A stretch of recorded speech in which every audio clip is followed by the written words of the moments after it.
Well, hey, everybody, welcome to another exciting, thrilling episode of the Military Wire, where today we're going to be venturing into the gray zone with none other than former U.S. Army Special Forces Lieutenant Colonel Brad Taylor, one of my favorite guests that I have on the show. I think, Brad, I have you back.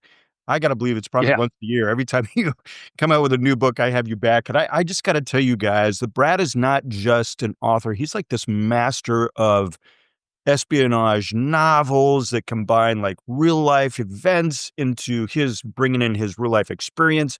So these novels that he creates are very, very rich. I love the Pike series. That's what we're going to be diving into. So what's interesting about this book right here, which is coming out here in April, Into the Gray Zone, is Brad takes us on this journey. It's like this intricate dance of geopolitical stuff that's going on where the stakes are high.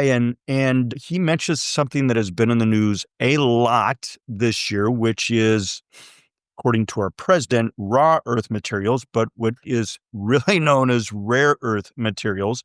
And he kind of takes us on this journey. So very excited. If you guys have not picked up this book, this almost seems like behind the scenes of what is going on today, like today. And every time Brad writes a novel, I look at him and say, Brad, are you giving us the inside scoop? So Brad, welcome back to the show. Thank you. Thank you for having me. It's good to be back. Yeah, I love this. So I just want to start off with a key question is, how did you know to write this book when this is so relevant today? I didn't. The book actually came out from a little side note. Because India doesn't seem like a place you'd write a book about, but about a year ago, usually, I mean, I'm constantly voraciously keeping up with current events, and a lot of the stuff, doesn't make the American news, and something will pique my interest. Well, there was a guy in Canada that was killed in drive-by shooting, just a local murder. And then a month later, the Canadian government came out and said this guy was a Sikh dissident living in Canada, and the government of India killed him. The research and analysis wing, their version of the CIA, had come to Canada and killed him. And I was like, what? That is crazy. Why would they do? I mean, you hear, sure, Vladimir Putin will do that. Iran's running Yeah. around whacking people, but India? And so I started doing research on it. And then about 2 months after that happened, our own FBI arrested an Indian national in America saying this guy was going to kill a Sikh inside America. And oh, by the way, the government of India is behind this. And I was No. like, holy moly, something's going on here. And Yeah. so I started doing a deep dive research on it. And it turns out that the Sikhs want their own country inside India. And way back when, like in the 80s and early 90s, they were India's Al Qaeda. They were blowing things up. They actually blew up a plane in Canada. The largest diaspora of Sikhs are in Canada outside of India. So they blew a plane full of people up. They were blowing all kinds of stuff up in India, and it was a huge insurgency. And Indira Gandhi, the prime minister at the time, conducted a military operation on their main religious site, and it was this huge bloodbath. They ended up killing like 400 people. A lot of tension developed out of that. Well, months later after that, the Sikhs are real militants. They're in the military and things like that. Her bodyguards were all Sikhs, and they turned around and killed her. Her own bodyguards did. So Wow. that was then. And that's the history behind it, but it's obviously still going on today because the current government of India is running around killing people. Wow. So that's what started the storyline. That is so good. Well, and now that you described it, I can totally see that storyline in this book, which is so crazy. I mean, the characters have changed a little bit, but this so it in I want to shift in the shadows of espionage, which you seem to be an expert in to some degree, but in the shadows of espionage, how do rare earth elements fuel the fire of global politics? Yeah, well, so that came about because once I started doing the research on India, then you got to have some kind of plot line. I kind of went away from the straight Sikh thing. And I've been looking at this for a while, actually. So rare earth elements are something we use in everything. We're using it right now for any modern technology. If it has a screen, it's got rare earth elements in it. EV cars, rare earth elements. Cell phones, rare earth elements. So anything that consumer-wise that we use on a daily basis has rare earth elements. We'll translate that into the military, hypersonic missiles, rare earth elements. The $400,000 F-35 helmet everybody brags about, you might as well call that the rare earth element helmet. And we do not make our own, we don't mine our own rare earth elements. China does. And China has a 80% monopoly on rare earth element mining and refinement, which is, if they cut the flow off of that, it would severely hamper our national security. And they've threatened to do it in the past. Japan had a fight with them over an island. And as part of the fighting, China just says, we're not giving you rare earth elements. And we saw that and went, holy moly, if they did that to us, we'd be in trouble. We had a rare earth element mine. The problem with rare earth elements is not so much that they're actually that rare. You can kind of find them all over the place, but you can't find them in enough of a concentration to mine. So when you do the mining, it is really, really dirty. And the reason our mine closed was we just couldn't, the miners couldn't make a profit with all of the, to make sure the thing was safe for the environment. China, of course, doesn't care about that. So they'll just go ripping through all that and then sell it to us. Well, while I was over doing research in India, they discovered a huge deposit of rare earth elements in India and lithium in India. And I thought, okay, that's a book. India's a democracy. We want to break the monopoly of China. We're going to invest in that mine covertly without them knowing that, without China knowing that we're propping this up. And then we're going to break the tie of the monopoly. We'll get our rare earth elements from India. I mean, you hear the administration right now talking about rare earth elements in Ukraine. We'll get them out of there. Yeah. And of course, China doesn't want that to happen. So, fictionally in the book, they're going to try to stop that rare earth element. Wow. So I'm kind of going off script on this, but if in fact India does, I mean, we have a partnership with India, right? I mean, we've got a Yeah. decent relationship with those guys. So why have are we cultivating that? Oh, I'm sure we are. Yeah, because they found the reservoirs up in the upper part of the country, and everybody knows how much those things are worth, and they're definitely going to mine it. But once again, it is really, really expensive to do. So while I'm sure India could do it on their own, in my fictional part of the book, we said, hey, we'll bankroll this thing. Just don't tell anybody we're doing it. Because as Yeah. soon as China finds out that America's bankrolling a mine, they're going to do cheetah flips to stop it. So in the novel, they're doing it covertly, saying, we'll do it. You guys mine it, and it'll just be an Indian consortium that's doing this. China just wants to stop the mine, period. In the book, they're like, we're going to get rid of that. We want our Yeah. monopoly. We want to keep our monopoly. Yeah. Yeah. The book is so good. I mean, there was so many questions I was writing, underlining in the book, like things that I want to pull out. But so I think this is kind of a softball question, but I'm just going to ask you, can a line between ally and adversary blur in the covert world of modern espionage? Yeah, well, it's not even in the covert world. The line is consistently blurred. The Arabs have a famous saying, "The enemy of my enemy is my friend," and we have actually done that overtly. When Yeah. ISIS was running amok, they took over Mosul, took over most of Syria, lopping off heads, burning pilots, and everything. They're Sunni and they were killing all the Shia inside Iraq, and Iraq is a predominantly Shia country. We were not going back to Iraq. We said, okay, sorry about that. You guys are going to have to handle this. They turned to Iran. Iran built the PMF, the Popular Mobilization Forces, that started fighting ISIS. Well, it got so bad that Iraq then asked us, could you please come back in and help us? So while we're in Iraq fighting ISIS, so is Iran. And we kind of looked at Iran and said, don't shoot at us and we won't shoot at you. You go get ISIS on your end, we'll get ISIS on our end. I mean, that was a good example of that. How did, I mean, there's so much. I'm just going to say into the gray zone. One of the things you, you set it up so well because raw and again, what does raw stand for? Is that Research and analysis wing. They're kind research? of unique. They're a unique organization. So that's our, MI6 in Britain, CIA for us. Yeah. They both operate under the Parliament or the Congress. Congress has United States Code, Title 50 United States Code delineates everything the CIA can and cannot do. And some of it's pretty granular. Like, for instance, people don't know this. Have you ever seen a movie where some CIA guy is acting as a journalist? That's illegal by United States Code. It specifically says you will never be a journalist accredited with the United States and do any kind of missions. So it Yeah. tells us how to do that stuff. Research and analysis wing, when they formed up, they work solely for the prime minister. There's no oversight. Prime minister can say do A, B, C, and D, and they'll do it. No kidding. Wow. Well, you set that up so well in the book because I wasn't sure, you know, I, the character that you have in there that works for Raw, I wasn't sure which side she was on for a while. Yeah, I right. mean, I was like, okay, this is going to be interesting. I don't want this other guy to go through heartbreak on this. I mean, Brad, you're so good at setting up the characters, and I think the Pike series, if people aren't familiar with the Pike Logan novel series, it's so good. I mean, this guy I've fallen in love with. I think I even asked. Well, now it's going to sound weird when I say this. I even asked you if you were Pike Logan. Oh, So yeah. for my audience, I've not fallen in love with Brad Taylor, but the character is so rich, and I just want to commend you on that. I mean, so very Thank you. rich. you bring in the emotional aspects of those who serve in combat. Some of the I'm going to say dichotomy that probably goes Yeah. on, and the demons that got to be either tamped down or let loose, and you bring Yeah. that in this character. So it's so very very well done.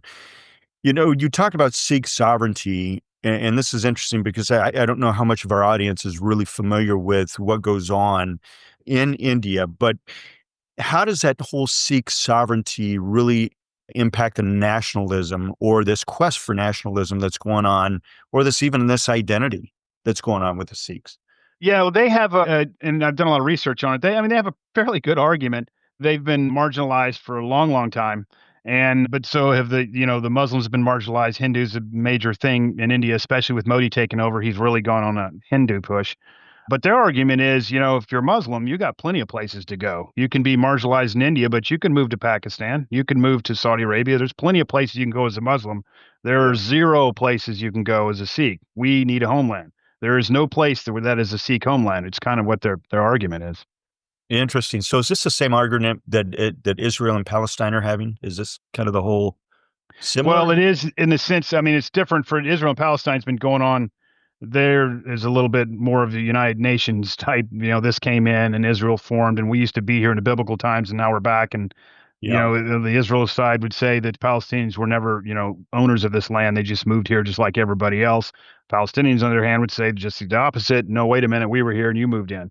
Yeah. So, but the Yeah. Sikhs have been, in India since formation. They've been there forever, and they've never had their own homeland. Yeah. I mean, this is so interesting to me because the character development here and the storyline that you have in the book is so rich when it comes to that. Like I almost thought I was reading a little bit of a history book on that. Or really, so the setup is good for me, not understanding that boy, there's this division. I mean, Yeah. I'm probably like every common American out there.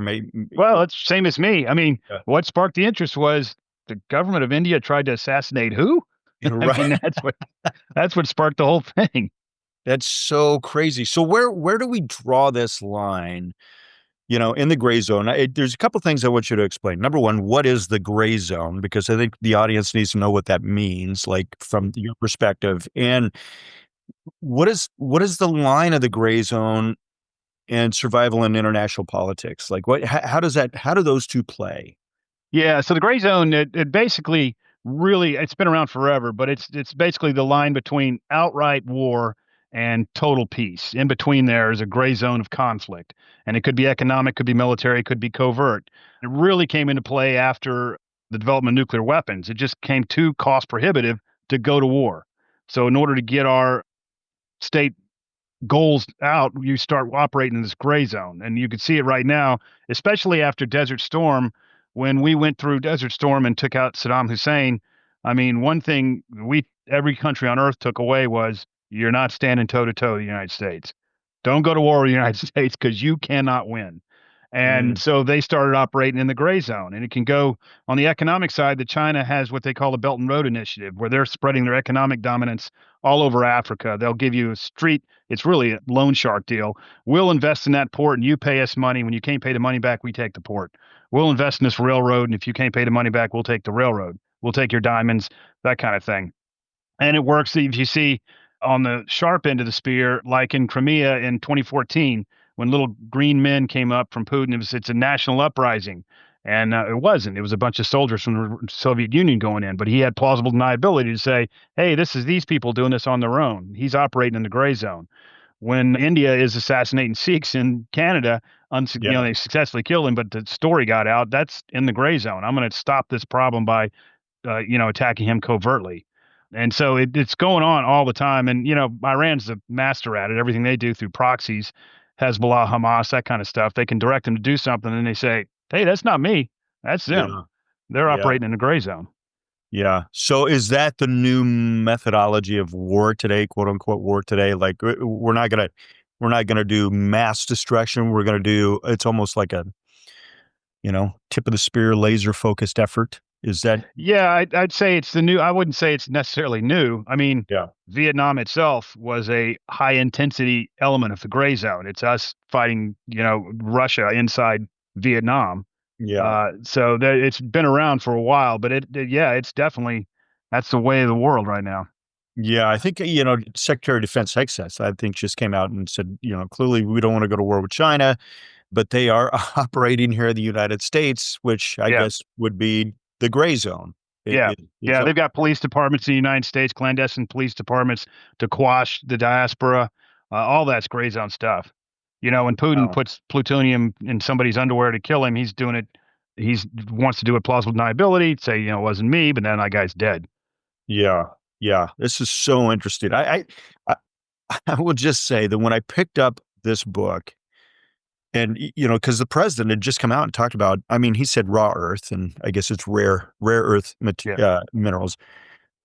I was like, how do you do this, Brad? And you kind of explain that, but your timing seems to be perfect. So I you don't have any insider information on any of this, right? I mean, you're just kind of No, it's you well, the insider information is actually out there. You just people don't. It doesn't really make the news. I mean, I've been reading about rare earth elements for a while with China, and we've been beating the bells, beating the drum a little bit. When yeah, we had one mine out here, and they said, "Hey, we're going to close. We can't. We're not making a profit here." They turned to the government, and said, "If you give us some help here, we'll continue doing this mine, but right now it's not profitable." And our government said, "No, we're not going to do it." Well, now that was proven to be a bad decision. We're looking at China going, they've got 80% of rare earth elements.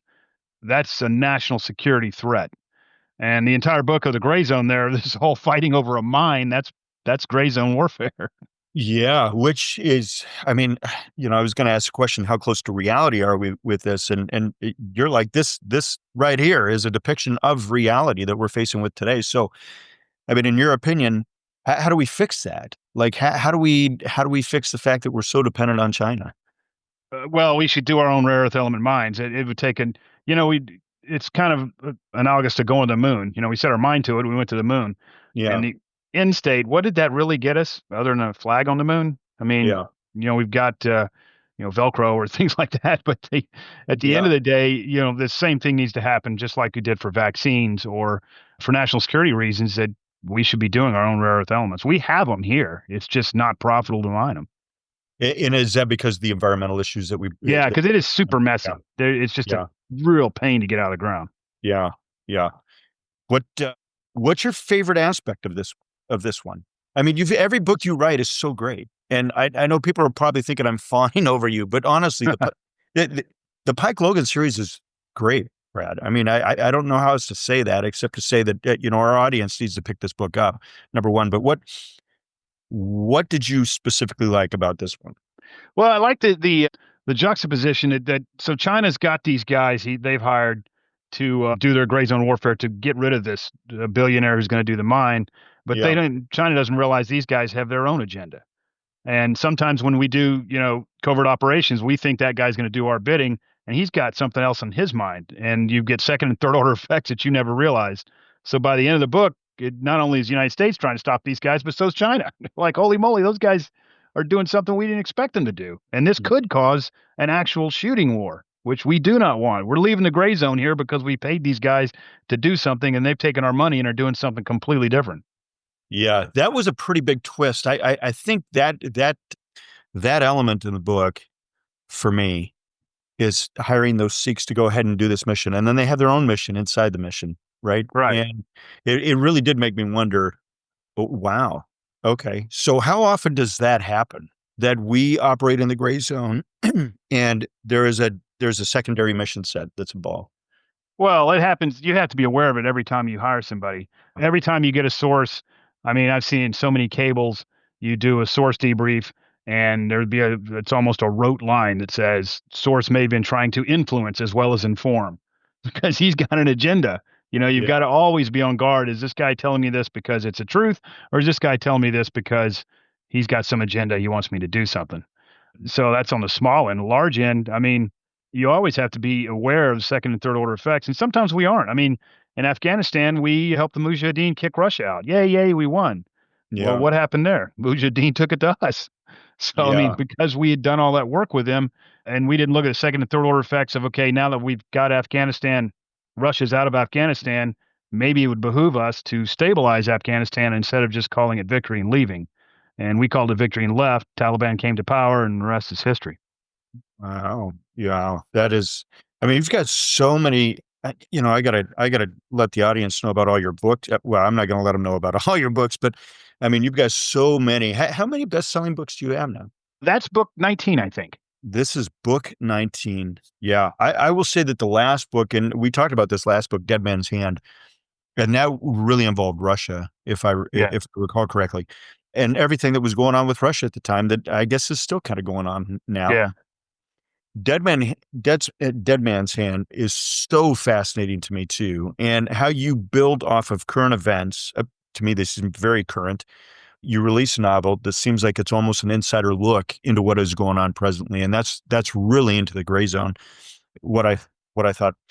I mean, it just Brad, somehow you do it. Sometimes your Appreciate timing it. is just perfect. But So yeah, how do people find the book? Where can they get it? When is it released?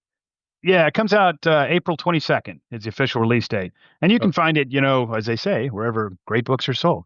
I mean, yeah, it'll be Barnes& Noble, Amazon, anywhere that you can find a book, you'll find that. Then go to my website at bradtaylorbooks.com. There's an excerpt of the book on the page. There's actually an excerpt of all my books on the website so they can get a flavor for what they're getting into before they buy it. yeah. That's where it And is. can they follow you on social media? Do you ever Yeah. come So, current events, comments on current yeah, events? I've got some blogs on the website as well that are all national security related, not book related. Yeah, But at Brad Taylor Books on Instagram, Brad Taylor Books on Twitter, and Brad Taylor Books on Facebook. yeah, nice. That is so great. It's kind of going off cuff before we close this out, but and you can say you're not going to make any comment, but I'm just going to throw this question out there. Current administration, seeing everything that's going on between the tariffs and just economics and things that are going on in the government and just kind of Doge and all this that's going on, is there going to be a novel that describes what's going on in this present current event? No, I No. I stay away from politics. I mean, I don't like when I read politics, whether it's left or right, and I'm Yeah. reading a book and it's clearly got an agenda, whether it's left or right. I don't like Yeah. that. I read for enjoyment. I mean, Yeah. this is the 19th book. I've had a presidential administration throughout all of them, and not once have I said what party that presidential administration is in. Yeah. I just kind of stay away from that. Yeah. Yeah. And I teed that question up because you and I have talked about that before. And I think that's one of the other things that I truly appreciate about your books is I really don't know what the administration is. Yeah. I do know that they're supportive about, making sure, America stays America. But I think that makes you a little bit different than some other people who write books. You can kind of clearly see an agenda. Yeah, I really want to stay away from that. And it's not, and that's because I'm a reader before I'm a writer. I mean, if I'm reading a book and it's all of a sudden it's just you're getting hit over the head on something, Yeah. it's just like, oh, really? Come on. Yeah. Yeah. Well, I'm going to encourage our audience to pick this book up. Like Brad says, comes out April 22nd, Into the Gray Zone, book number 19. And then you've got some novellas that you have out there. Yeah. Visit the website. Guys, I can't express enough how much I love having Brad on the show because his content is so relevant. When you pick up and you start reading the first page, it is really hard for me to put your books down, Brad. I So appreciate it. yeah, congratulations. We've had some great authors on the show, and you are one of my favorites for sure. So, yeah, appreciate it. And everybody be sure you check out Brad Taylor. Thank Thanks, you. Brad. Thank you for having me.